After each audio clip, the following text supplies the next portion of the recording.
ایک شہر تھا جہاں ایک جوان رہتا تھا۔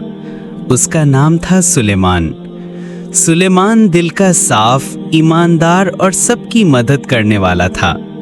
اس نے اپنی زندگی کے سارے سپنے اپنے دوست، اپنے خاندان اور اپنی محبت کے لیے رکھے تھے۔ اس کو لگتا تھا کہ اپنے ہی اس کی دنیا ہے۔ پہلا دھوکہ۔ ایک دن اس کا قریبی دوست جس کے ساتھ وہ ہر وقت کھڑا رہتا تھا، اس نے اس کے پیچھے چل کر اس کی عزت خراب کر دی۔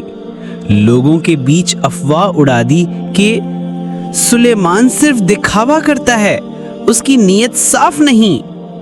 دل تو ٹوٹا مگر سلیمان چپ رہا۔ دوسرا دھوکہ۔ پھر ایک دن اس کے اپنے رشتہ دار جن کے لیے وہ اپنی کمائی کا حصہ رکھتا تھا، انہوں نے ہی اس کے خلاف جھوٹ کی گواہی دے دی۔ اور سب سے دکھ کی بات یہ تھی کہ انہوں نے اس سے کہہ دیا کہ ہمیں تم پر اب بھروسہ نہیں۔ سوچو بندہ کس کے لیے جیتا ہے؟ اپنوں کے لیے، اور جب اپنے ہی چھوڑ دیں تو دل کا حال صرف اللہ جانتا ہے۔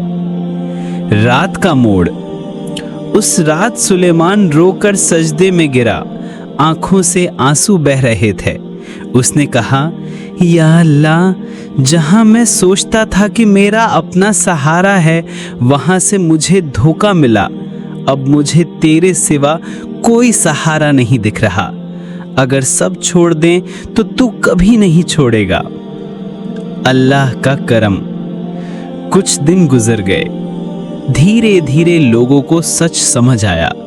جو جھوٹ سلیمان کے خلاف بولا گیا تھا وہ خود جھوٹ ثابت ہوا۔ لیکن سلیمان کے دل میں ایک نیا نور آ چکا تھا۔ اس نے سمجھ لیا کہ انسان کی اصل طاقت لوگوں کا ساتھ نہیں، اللہ کا ساتھ ہے۔ اگر اللہ ساتھ ہو تو دنیا چھوڑ کر بھی کچھ نہیں بگاڑ سکتی۔ بیان کا پیغام۔ میرے بھائیوں اور بہنوں، یہ دنیا آزمائش کا گھر ہے۔ کبھی کبھی اللہ تمہارے اپنوں کے ذریعے تمہیں ٹیسٹ کرتا ہے۔ کبھی دوست پیچھے سے دھوکہ دیتے ہیں، کبھی رشتہ دار تم سے منہ موڑ لیتے ہیں، کبھی سب چھوڑ دیتے ہیں۔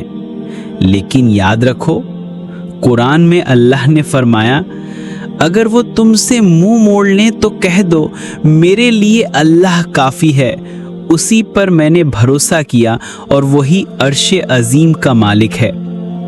سورہ التوبہ 9:129۔ سبق۔ جب اپنے چھوڑ دیں، اللہ کبھی نہیں چھوڑتا۔ لوگوں سے امید کم رکھو، اللہ سے امید بڑھاؤ۔ ہر دھوکہ تمہیں اللہ کے قریب کرنے کا ذریعہ ہے۔ انسان تبھی مضبوط ہوتا ہے جب اس کا سہارا صرف رب بن جاتا ہے۔ آخری پیغام۔ آج سے فیصلہ کر لو، اگر دنیا تمہیں چھوڑ دے تو گھبرانا نہیں، سجدے میں گرا کرو، دعا کرو اور کہنا، میرے رب تو میرے لیے کافی ہے۔ یہ کہانی دل کو توڑتی بھی ہے اور جوڑتی بھی ہے۔ یہ سکھاتی ہے کہ انسان کا اصلی دوست صرف اللہ ہے۔